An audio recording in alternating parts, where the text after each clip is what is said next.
Magandang balita po ito para sa atin and lalo na sa AFP, malapit nang dumating ang mga in-order na mga Black Hawk helicopter at meron din na in-order na additional Bell 412. Pero bago natin ituloy itong topic baka pwede pong paki-subscribe sa YouTube channel ko and palike din po sa video na ito, salamat.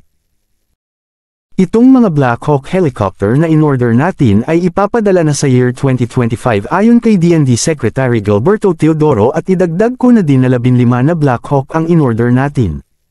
Ito po yun video clip na nagpapatunay na sinabi ito ni Secretary Teodoro. We can give them the assets but it's the supportability of the asset. So right now we have 15 Black Hawk helicopters and 15 arriving. With the new maintenance systems and procedures we have put into place, we will make sure that these are not grounded all at the same time. These are part of the reforms and initiatives that we are changing on systems management.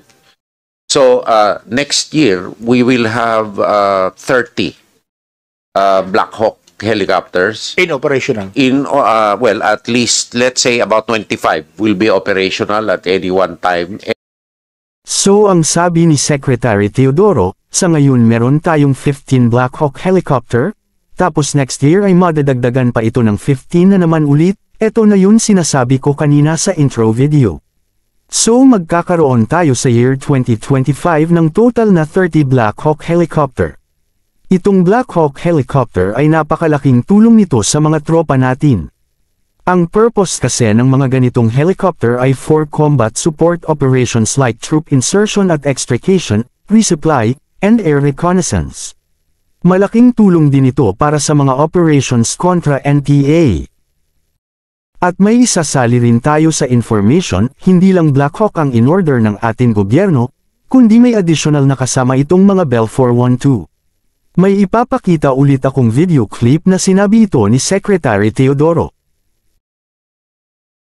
Well, at least let's say about 25 will be operational at any one time and additional Bell 412s coming. At 8 I believe are arriving. So I think let us gauge how much MOE we can sustain. And then, Your Honor, we can expand the provision of airlift to other services. Grabe ang galing talaga ng programa ng gobyerno para sa AFP, gusto na talaga tapusin ng gobyerno ang communist insurgency sa bansa natin. Mabuhay ang Pilipinas! Kung nagustuhan mo ang video na ito huwag kalimutan mag-like. At pag hindi ka pa nakasubscribe click nyo po ang subscribe button dyan para always updated sa mga ilalabas ko na video. Salamat!